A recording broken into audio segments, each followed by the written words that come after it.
Ready start. यह निराशाजनक है और चिंताजनक भी कि 40 दिनों के घमासान के बाद अमेरिका और ईरान के बीच जिस युद्ध विराम पर सहमति बनी वह लागू होने के पहले ही खटाई में पड़ता दिख रहा है। इसका कारण यह है कि लेबनान में इजरायल के हमले थमे नहीं। इजरायल का कहना है कि लेबनान पर हमले रोकना युद्ध विराम समझौते का हिस्सा नहीं था। अमेरिका भी यही कह रहा है, लेकिन ईरान इससे सहमत नहीं और वह होर्मुज समुद्री मार्ग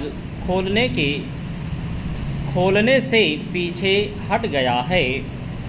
स्पष्ट है कि यदि इजरायल के लेबनान पर हमले जारी रहते हैं तो पाकिस्तान की कथित मध्यस्थता से जिस युद्ध विराम पर सहमति बनी और जिसके कारण विश्व ने राहत की सांस ली वह लागू ही नहीं हो सकेगा।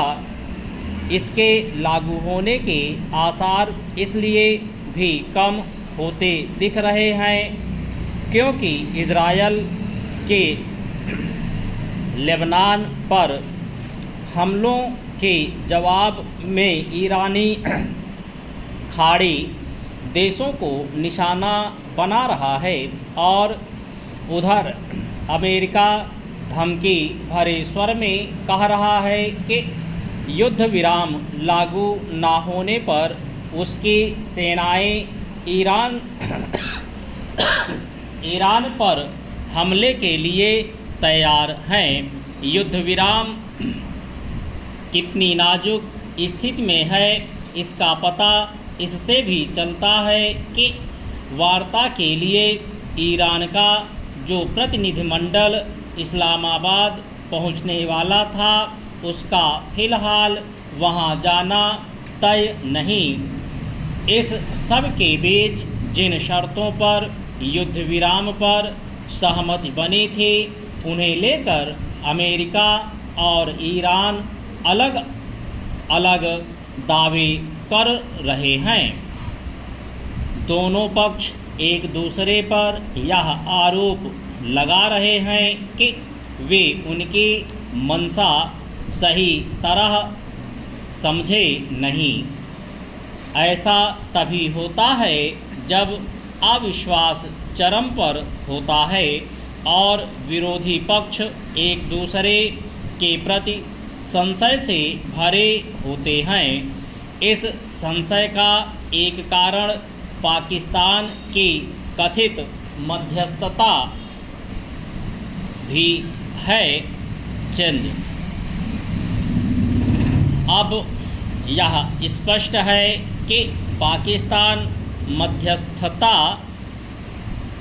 का नहीं संदेश वाहक का काम कर रहा था।